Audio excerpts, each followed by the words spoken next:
MDH chana masala. ಈಗ ಕಡಲೆ ಇರಲಿ, ಹಲಸಂಡೆ ಬೀಜ, ಕಪ್ಪು ಕಡಲೆ ಅಥವಾ ಬಿಳಿ ಕಡಲೆ, ಎಲ್ಲವೂ ಸ್ವಾದಿಷ್ಟವಾಗುತ್ತೆ. ಮುಂಬೈ ವಿರುದ್ಧ ಗೆದ್ದು ಬೀಗಿದ ಡೆಲ್ಲಿ ಕ್ಯಾಪಿಟಲ್ಸ್ ನಾರಿಯರು.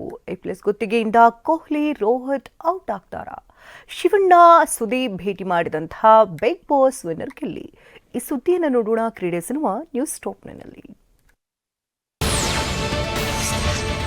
WPLನಲ್ಲಿ ಡೆಲ್ಲಿ ಕ್ಯಾಪಿಟಲ್ಸ್ ನಾರಿ ಪಡೆ ಗೆಲುವಿನ ಲಯಕ್ಕೆ ಮರಳಿದೆ. ನಿನ್ನೆ ಗುಜರಾತ್ನ ವಡೋದರದಲ್ಲಿ ನಡೆದ ಪಂದ್ಯದಲ್ಲಿ ಮುಂಬೈ ಇಂಡಿಯನ್ಸ್ ಮಹಿಳಾ ಪಡೆ ವಿರುದ್ಧ ಗೆದ್ದು ಬೀಗಿದೆ. ಮೊದಲು ಬ್ಯಾಟ್ ಮಾಡಿದ ಮುಂಬೈ ಮಹಿಳೆಯರು ನಿಗದಿತ ಓವರ್ಗಳಲ್ಲಿ 5 ವಿಕೆಟ್ ನಷ್ಟಕ್ಕೆ 154 ರನ್ಗಳನ್ನು ಕಲೆ ಹಾಕಿತ್ತು. ಗುರಿ ಬೆನ್ನತ್ತಿದ ಡೆಲ್ಲಿ ಪಡೆಯು 19 ಓವರ್ಗಳಲ್ಲೇ 3 ವಿಕೆಟ್ ಕಳೆದುಕೊಂಡು ವಿಜಯ ಸಾಧಿಸಿತ್ತು. ಭಾರತೀಯ ಸ್ಟಾರ್ ಆಟಗಾರರಾದ ವಿರಾಟ್ ಕೊಹ್ಲಿ, ರೋಹಿತ್ ಶರ್ಮಾಗೆ ಬಿಗ್ ಶಾಕ್ ಕಾದಿದೆ. ಈ ಇಬ್ಬರು ಆಟಗಾರರನ್ನ A+ ಗುತ್ತಿಗೆ ವರ್ಗದಿಂದ ಕೈಬಿಡಲು ಶಿಫಾರಸು ಮಾಡಲಾಗಿದೆ. ಅಜಿತ್ ಅಗರ್ಕರ್ ನೇತೃತ್ವದ ಆಯ್ಕೆ ಸಮಿತಿ BCCIಗೆ ಈ ಶಿಫಾರಸು ಮಾಡಿದೆ. ಆಟಗಾರರನ್ನ ಉಳಿಸಿಕೊಳ್ಳುವ 4 ಹಂತದ ವ್ಯವಸ್ಥೆಯಲ್ಲಿ A+ ವರ್ಗವನ್ನೇ ರದ್ದುಗೊಳಿಸುವಂತೆ ಸಮಿತಿ ಶಿಫಾರಸು ಮಾಡಿದೆ. ಸದ್ಯಕ್ಕೆ A+ ವರ್ಗದಲ್ಲಿ ವಿರಾಟ್ ಕೊಹ್ಲಿ, ರೋಹಿತ್ ಶರ್ಮಾ, ಬೂಮ್ರಾ ಹಾಗೂ ರವೀಂದ್ರ ಜಡೇಜಾ ಮಾತ್ರ ಇದ್ದಾರೆ. ಇಂದಿನಿಂದ ಭಾರತ ಹಾಗೂ ನ್ಯೂಜಿಲೆಂಡ್ ನಡುವಿನ 5 ಪಂದ್ಯಗಳ T20 ಸರಣಿ ಶುರುವಾಗಲಿದೆ. ಟೀಂ ಇಂಡಿಯಾದಲ್ಲಿ ಇಶಾನ್ ಕಿಶಾನ್ಗೆ ಸ್ಥಾನ ಸಿಗೋದು ಖಚಿತವಾಗಿದೆ. ನಿನ್ನೆ ಸುದ್ದಿಗೋಷ್ಠಿ ಉದ್ದೇಶಿಸಿ ಮಾತನಾಡಿದ ನಾಯಕ ಸೂರ್ಯಕುಮಾರ್ ಯಾದವ್, ಇಶಾನ್ ಕಿಶಾನ್ 3ನೇ ಕ್ರಮಾಂಕದಲ್ಲಿ ಬ್ಯಾಟ್ ಬೀಸೋದಾಗಿ ಹೇಳಿದ್ದಾರೆ. ಕ್ರಿಕೆಟಿಗ ಮೊಹಮ್ಮದ್ ಶಮಿ ಚುನಾವಣಾ ಆಯೋಗದ ಅಧಿಕಾರಿಗಳೆದುರು ಹಾಜರಾಗಿದ್ದಾರೆ.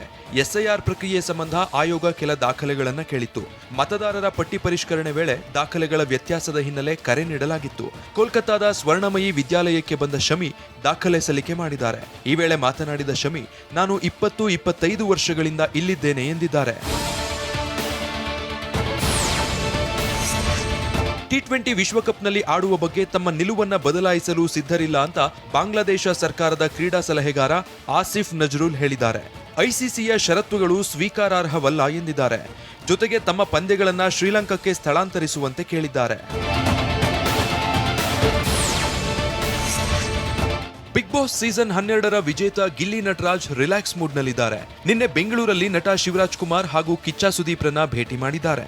ಶಿವಣ್ಣನ ನಿವಾಸಕ್ಕೆ ತೆರಳಿದ ಗಿಲ್ಲಿ ನಟ ಆಶೀರ್ವಾದ ಪಡೆದ್ರು. ಈ ವೇಳೆ ಗಿಲ್ಲಿ ನಟನಿಗೆ ಶಿವಣ್ಣ ಸ್ವೀಟ್ ತಿನ್ನಿಸಿ ಶುಭ ಕೋರಿದ್ರು. ಬಳಿಕ ಸುದೀಪ್ರನ್ನ ಭೇಟಿಯಾಗಿ ಆಶೀರ್ವಾದ ಪಡೆದ್ರು.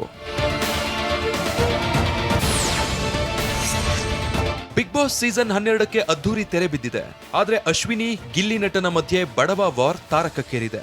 ಈ ಬಗ್ಗೆ Bigg Boss runner up Rakshita Shetty ಪ್ರತಿಕ್ರಿಯಿಸಿದ್ದು, ಗಿಲ್ಲಿಯನ್ನ ಬಡವ ಅಂತ ಹೇಳಿ ಗೆಲ್ಸಿಲ್ಲ ಅಂತ TV9ಗೆ ಪ್ರತಿಕ್ರಿಯಿಸಿದ್ದಾರೆ.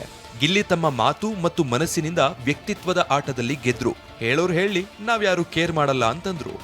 ಅವರ ಬಾಯ್ ಅಂಡ್ ಮನಸ್ಸಿಂದ ಗೆದ್ರು. ಆ ವ್ಯಕ್ತಿತ್ವದ ಆಟದಲ್ಲಿ obviously he deserves.